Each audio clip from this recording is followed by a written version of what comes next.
It is time for another weekly preview.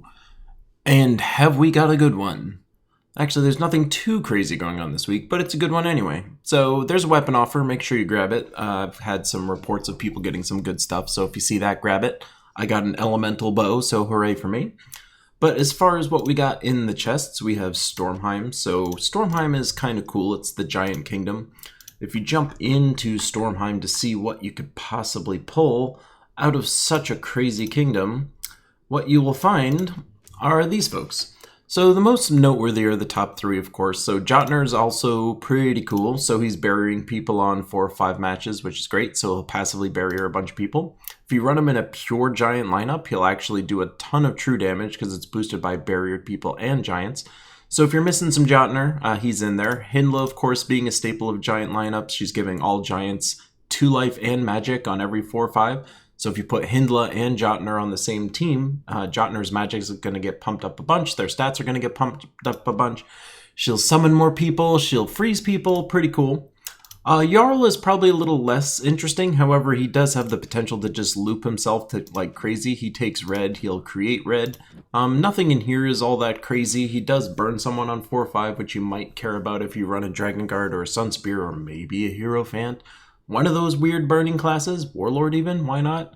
But those are the 3 that are in there. I would strongly recommend trying to get a Hindla at the very least. I actually do like Jotner a decent amount. Jarl, not so much, but definitely Jotner and Hindla worth chasing in the event keys this time around.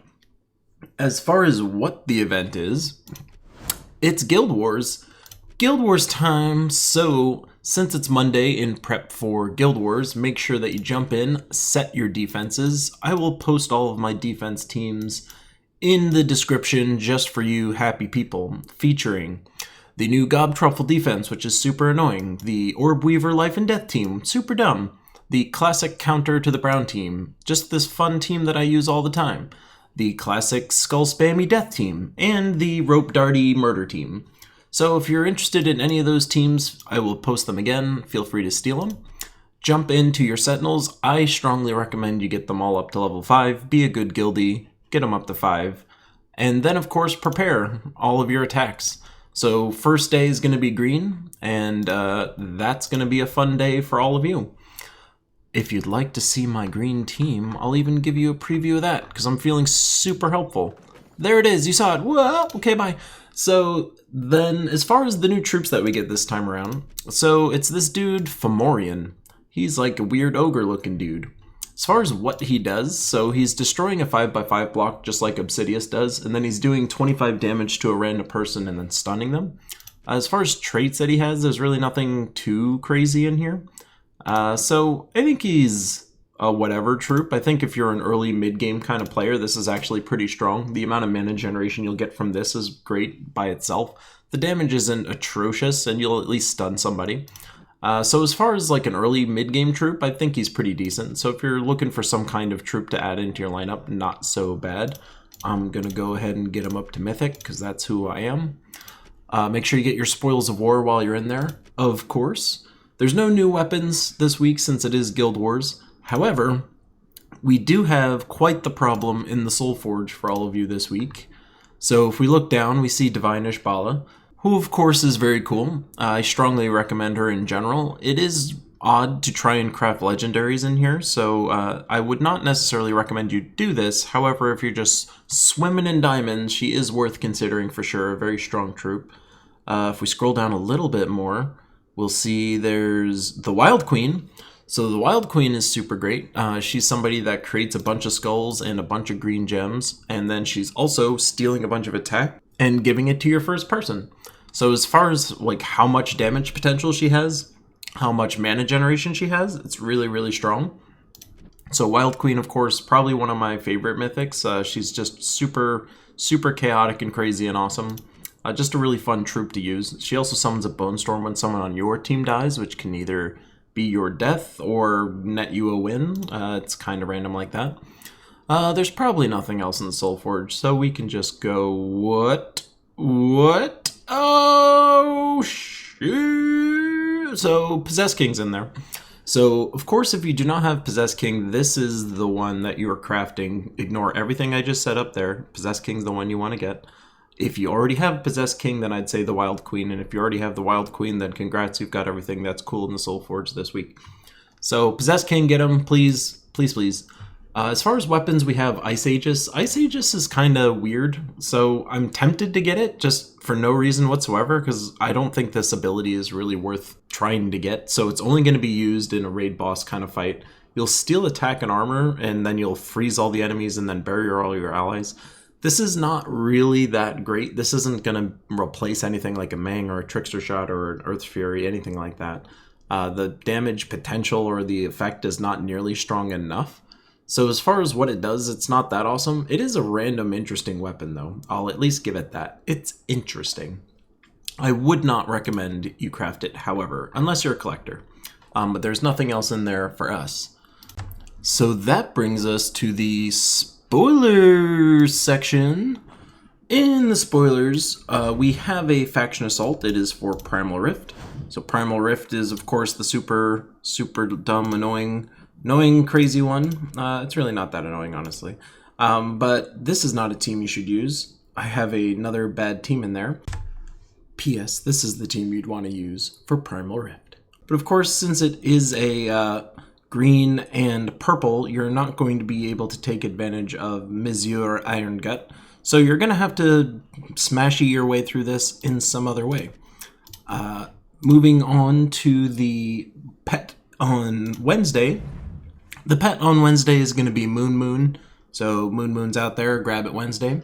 As far as the class event, it is going to be Titan. So if your Titan is not as high level as you'd like it to be, Thursday is going to be a great chance to do that. And Saturday, we get yet another pet event, which is going to be Skullbeak.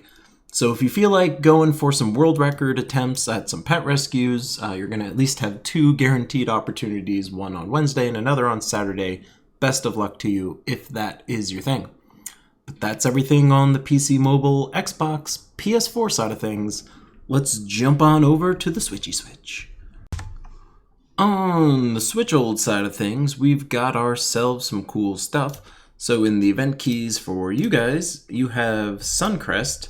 Unfortunately, Suncrest really doesn't have much of anything. I'm almost like I don't want to show you what I have in mind because it'll look a little bit different. But as far as what's in there that's worth looking at, so Taloka's okay. Somebody that, from an early game perspective, can be pretty useful. So if you have a Storm running, the amount of damage he'll do is actually pretty significant. This Lightning Bolt thing is also pretty cool, where it does ton damage to a random enemy on any 4/5. So if you just have a Storm running, loop heavy kind of lineup, Taloka is a nice way to get a lot of passive damage going on in there, and then just blasting anyone that's alive at the end. So that's kind of cool.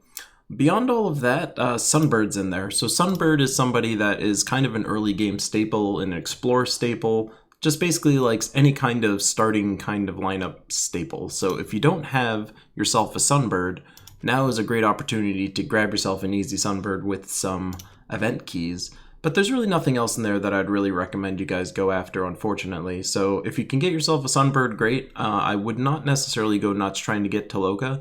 If you're really struggling to find some early game damage, however, Taloka could be a decent option for you. Aside from all of that, the event is, of course, Tower Smashy. So it's going to be an invasion style thing with a strict troop restriction. So as far as some teams that I threw together, there's a couple. So this team is featuring 2 cool new things. So if you go into the shop and you buy up to tier 3, there's this Nimbus bow. So Nimbus bow is going to be doing a decent amount of damage because it's getting boosted by Strix. So this should be boosted by 18. So the damage on it's going to be pretty decent, 52, at least in my case. And then it's doing a mix of blue and yellow. So that's kind of fun. The Nimbus bow also, if you upgrade it, will silence the first enemy, create a light storm, and enchant yourself. So as far as its effects, it's actually pretty decent as well. The other new thing that we got this time around is Ixchel? Sure, Ixchel. So nothing too crazy as far as the traits go. However, the ability here, Mr. Cyclone Blast, so it's doing damage to a tower, which is nothing too crazy. Then it's creating a light storm. So between the Nimbus bow itself and this troop, you should basically always have a light storm going. The reason this team is set up this way is because any loops that you do, you'll be getting passive damage out with Toloco, which is kind of nice. Stormsinger's in here to just help you get even more blue mana, so that's going to be fun. Doesn't really do anything else. And then, of course, Mr. I name Ixchel, however you pronounce it, is there to hurt some towers. So between your Nimbus Bow and Ixchel there, you should be able to knock down some towers fairly readily with this team. Another team I put together is more of a, well, it says Mang, but it's Earth's Fury style kind of lineup. So this is something that's using all basic kind of troops. I know you guys had Earth's Fury as a weapon offer, so hopefully you guys have a hold of that. If you don't have Earth's Fury, then you could just use Mang. I would basically recommend you run it looking like this if you were trying to use a Mang style lineup. However, I think it'll be a lot more beneficial if you have Earth's Fury to actually use it in this instance. It's going to be pretty rough, admittedly, if you don't have the Nimbus Bow and if you don't have the troops that I showed in the other lineup. I think the other lineup with this is going to be a lot more effective as far as smashing down some towers. So that is the event for you guys. As far as the Soulforge, unfortunately, there's not an amazing story to tell. So as far as the ones that were in there, it was Scotty. Scotty's kind of interesting because there'll always be an Ice Storm. She freezes and mana burns 2 people and then rotates them out, potentially summons a Queen Mab. All of this sounds very cool, and it is very cool. However, I think you'll find that when you run Scotty, you don't necessarily get as much effect out of her as you'd like. So I wouldn't really recommend crafting her. Suna's in there. Suna is probably the best of the bunch that's available. So she's somebody that's going to be able to scale up. So she's stealing life from 2 people and then she's stealing magic from the other 2 people. So as far as like her ability, this is pretty great. She also has a very consistent Fairy Fire. This is going to be triggering based on any red gem matches. So if you do have a very red loop heavy kind of lineup, Suna can be someone that adds a lot of value into this. If you have someone Fairy Fired, this will get increased based on that. So that's kind of cool. She's the best one that's in the lot of them all. However, I wouldn't really break the bank for any of these folks. Champion of Anu is in there, so this again sounds like it's very amazing, where it's giving all blue +1 stat at the start of each turn. I admittedly don't find this to be that great. So if you have an early game kind of lineup, if you're still early to mid game, you'll probably get a lot more value out of this. However, in general, you probably won't get as much if you're a late game player. I don't think anyone pretty much runs Champion of Anu in any general kind of lineup in the end game. His ability is pretty fun though, so it silence, stuns, and drains the mana of whatever enemy you target, and then it does damage to everyone below them. So obviously if you want the most damage potential, you target the top troop. This ability is very, very nice, but again, it's a single target. It doesn't allow you to hit stealthy targets, so that makes it a little bit weaker.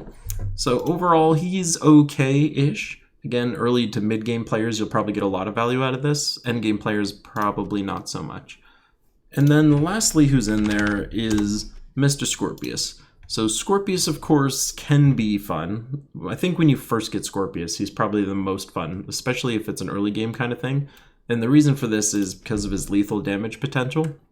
So if you tag him up with Uralai, who is another mythic, she poisons everyone on 4/5s, and then he can potentially just kill them. So that part's kind of fun because he does lethal damage if anyone's poisoned. The damage he does is pretty respectable, admittedly, and then he's giving all brown allies +1 stat at the start of each turn. He's also immune to pretty much everything, so that part's kind of fun too. Basically ignore this. You would never want to run Scorpius in the top slot traditionally, so I wouldn't depend on this for any kind of interaction with this. Not to mention that it's based on skull damage, and this ability is hitting the last 2, so these don't really play nicely with each other. So of all the ones in there, I would say Suna is the one you probably want, but you probably don't want any of them, admittedly. So I would recommend saving those diamonds for next time. As far as the spoilers for you guys, so for the Faction Assault, it is going to be the Hall of Guardians. So Hall of Guardians, nothing too crazy going on in there, so make sure you smash on through. This was an old team I used. I'll pop up another team that would make more sense in a second. But that is the Tuesday Faction Assault event, so that's kind of fun. Of course, the Guardian Crown exists in there, so if you want to jump into the Faction Assault shop, that is a good opportunity to buy that weapon, which makes you an annoying piece of crap.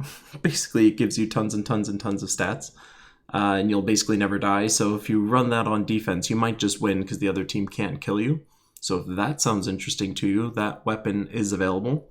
Wednesday, the pet event is going to be Small Paca, which is just another cute little llama looking dude. It's probably an alpaca based on its name, but let's just pretend it's a llama. And then on Thursday, it's going to be the Bard class. So Bard class is pretty cool. I think if you're an early game player, the Bard class is probably one of the best, if not the best, just because of its scaling stats. So if you're an early game player just jumping in somewhat recently, and you feel like jumping into a class that can give you a lot of value early, Bard is something that's worth investing in. Of course, you should probably be spending your time and resources into a class like the Titan. However, if you are just trying to be as effective as possible in the early game, Bard class is a very great option. But that is everything that's going on the Switch side of things. So for all the folks on the PC, mobile, PS4, and Xbox side of things, I wish you the best as far as Guild Wars goes. May the mightiest of us all win. For the Switch folks, I hope you use your birds to knock down some towers. That should be kind of cool. And of course, look forward to other videos of mine later in the week, some later streams. My streams lately have been pretty damn amazing, so I strongly recommend you check those out. We have a pretty great time. I am also going to be doing a 1,000 subscriber death stream. Basically, I'm going to be hurting myself a lot, not literally, but kind of literally, with hot sauce and alcohol and all this other bad stuff. So my wheel of codes is going to turn into a wheel of death. So make sure you subscribe to the channel, check that out. It's going to be a grand old time. But as always, I'm Keylime, and I thank you all for tuning in, and I will see you in the next one. Okay, bye.